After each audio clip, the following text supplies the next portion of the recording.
গত এক মাস ধরে আমরা লক্ষ্য করছিলাম রাজ্যের একটি নির্দিষ্ট ভৌগোলিক অঞ্চল থেকে, নির্দিষ্ট করে বলতে গেলে পশ্চিমাঞ্চলের যে জেলাগুলি থেকে, মূলত বীরভূম, আসানসোল দুর্গাপুর কমিশনারেট, চন্দননগর, পূর্ব বর্ধমান পুলিশ জেলা এবং কিছুটা হুগলি জেলার অংশ থেকে খুব ব্যাপক হারে বিভিন্ন ধরনের সাইবার প্রতারণার অভিযোগ আসছিল, যেগুলো জমা পড়ছিল সাইবার থানায়, সংশ্লিষ্ট জেলাগুলির এবং সাইবার ক্রাইম উইংয়ে। কি ধরনের প্রতারণা? মূলত ব্যাপক হারে ফিশিং। সাইবার প্রতারণায় ফিশিং কাকে বলা হয় আমরা সবাই জানি। কোনো বিখ্যাত সংস্থা বা কোম্পানির নাম করে আপনাকে যখন কোনো ভুয়ো SMS, হোয়াটসঅ্যাপ বা টেক্সট মেসেজ পাঠিয়ে আপনার ব্যক্তিগত তথ্য, গোপন তথ্য, যেমন আপনার পাসপোর্ট, ক্রেডিট কার্ড নাম্বার অসাধুভাবে হাতিয়ে নেওয়া এবং তারপর আপনাকে প্রতারণা করা, তাকে আমরা ফিশিং বলি সাইবার প্রতারণার জগতে। ডিজিটাল অ্যারেস্টের খুব ঘন ঘন অভিযোগ আসছিল। ফেক জব স্ক্যামস, ভুয়ো চাকরির ফাঁদ পেতে প্রতারণা, লোক ঠকানো। ফেক ইনভেস্টমেন্ট স্কিমস, ভুয়ো বিনিয়োগের ফাঁদ পেতে সাধারণ মানুষের কষ্টের টাকা আত্মসাৎ করা, সেই অভিযোগ আসছিল। ফেক গ্যাস কানেকশন দেওয়ার নাম করে, তার সাবসিডি দেওয়ার নাম করে সেটা থেকে প্রতারণার অভিযোগ আসছিল। সেক্সটর্শনের অভিযোগ আসছিল। অভিযোগ, এটা শুরুতে বললাম, অভিযোগ আসেই, নিয়মিত অভিযোগ আসে, কিন্তু একটি নির্দিষ্ট অঞ্চল থেকে, পশ্চিমাঞ্চলের জেলাগুলি থেকে গত এক মাসে প্রায় 250-রও বেশি এই ধরনের বিভিন্ন সাইবার প্রতারণার অভিযোগ যখন আসে, তখন রাজ্য সাইবার ক্রাইম উইং এর তরফে একটি বিশেষ দল গঠন করা হয় DIG cyber crime Shri Amit Kumar Rathore, যিনি এখানে উপস্থিত আছেন, তার নেতৃত্বে। এবং এই অপারেশনটির ব্যাপকতা সম্পর্কে আমরা এতটাই উদ্বিগ্ন ছিলাম যে এই অপারেশনটির নাম দেওয়া হয় অপারেশন সাইবার শক্তি। 10টি বিশেষভাবে প্রশিক্ষণ প্রাপ্ত দল গঠন করা হয়, যার সদস্য ছিলেন সাইবার ক্রাইম উইং এর দক্ষ প্রশিক্ষণপ্রাপ্ত অফিসাররা। গত এক মাস ধরে তারা পশ্চিমাঞ্চলের এই জেলাগুলিতে, যেগুলির নাম আগে বলেছি, Birbhum, Asansol Durgapur commissionerate, Chandannagar police commissionerate, পূর্ব বর্ধমান এবং হুগলি, তারা সেখানে এক মাস ধরে ঘাঁটি গেড়ে বসেছিলেন। গত 15 দিন আগে, আজ থেকে 15 দিন আগে আমরা প্রথম সাফল্য পাই। বীরভূমের খয়রাসোল বলে এলাকা এখানে আছে, সেখানে খয়রাসোল থানা এলাকার একটি জায়গা থেকে, একটি গোপন আস্তানা থেকে 3 জনকে আমরা গ্রেফতার করি। এই 3 জন সাইবার প্রতারককে গ্রেফতার করে আমরা জানতে পারি যে এরা ভারতবর্ষের সাইবার প্রতারণার যেটা জাতীয় রাজধানী যাকে বলা হয়, পশ্চিমবঙ্গের পার্শ্ববর্তী এলাকা ঝাড়খণ্ডের জামতারা গ্যাংয়ের সঙ্গে এরা সক্রিয়ভাবে যুক্ত, এবং নেপথ্যের যে কলকাঠি নাড়াটা সেটা জামতারা গ্যাংয়ের তরফ থেকেই করা হচ্ছে। এরপরে এই 3 জনকে ধরার পর তাদের বিস্তারিত জিজ্ঞাসাবাদ করা হয়। যে ধরনের প্রতারণাগুলো হচ্ছিল সেগুলোর পুঙ্খানুপুঙ্খ বিশ্লেষণ করা হয়, টেকনিক্যাল অ্যানালিসিস করা হয়, প্রযুক্তির সহায়তা নেওয়া হয়, ম্যানুয়াল ইন্টেলিজেন্স নেওয়া হয়। এই সূত্র ধরে গত 15 দিনে তদন্ত চালিয়ে আসানসোল দুর্গাপুর, চন্দননগর, পূর্ব বর্ধমান, হুগলি এবং অবশ্যই খয়রাসোল, মূলত ঝাড়খণ্ড লাগোয়া পশ্চিমবঙ্গের যে এলাকা, গত 15 দিনে 46 জন সাইবার প্রতারককে আমরা গ্রেফতার করতে সক্ষম হয়েছি। A total of 46 cyber criminals have been arrested. এবং এই যে 250 অভিযোগ জমা পড়েছিল, তার মধ্যে শতকরা 90% অভিযোগেরই কিনারা করা গিয়েছে। এবং এই যে প্রতারকদের তরফে এরা বিভিন্ন গ্যাংয়ে ভাগ হয়ে কাজ করত। 46 জনই যে কোনো একটি নির্দিষ্ট গ্যাংয়ের সদস্য ছিল এমন নয়, ছোট ছোট গ্যাংয়ে ভাগ হয়ে এরা কাজ করত এবং টার্গেট করত জামতারা সংলগ্ন, ঝাড়খণ্ড সংলগ্ন জেলাগুলির সাধারণ মানুষ, তারা প্রতারণার শিকার হতেন। এদের থেকে এখনো পর্যন্ত তদন্ত চলছে। গত পরশুও অ্যারেস্ট হয়েছে কয়েকজন।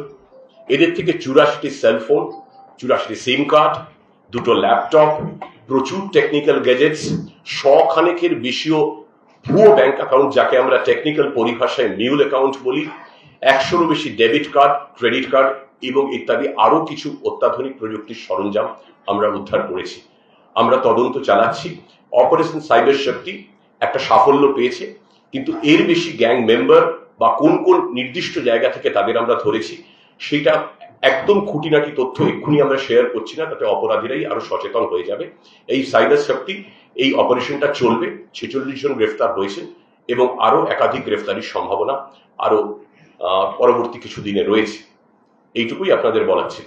একটা বিষয়, সেটি হচ্ছে কত টাকা এখনো পর্যন্ত দিয়েছে এবং এই জায়গাটা কি টার্গেট করা হয়েছিল কেন জানেন?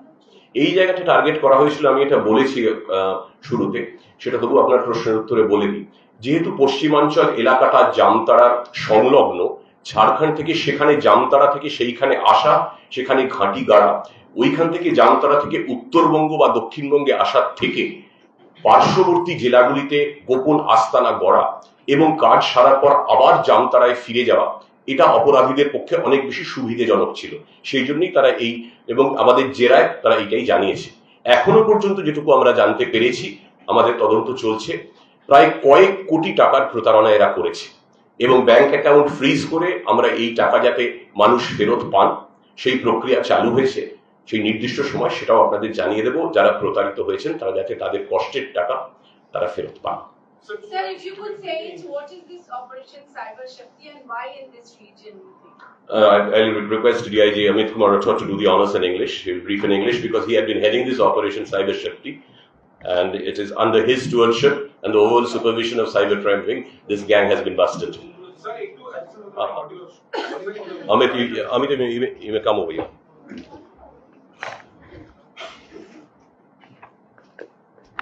In order to curb the menace of cybercrime, the Cyber Shakti, this special initiative was launched by the Cybercrime Wing. It's a part of West Bengal Police.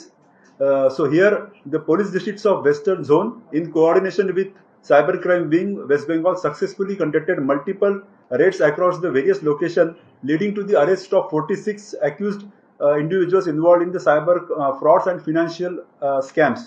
This operation is a major step in dismantling the cyber criminal networks operating across the state. Acting on the credible information, the Western Zone police districts, namely, first is the Birbhum.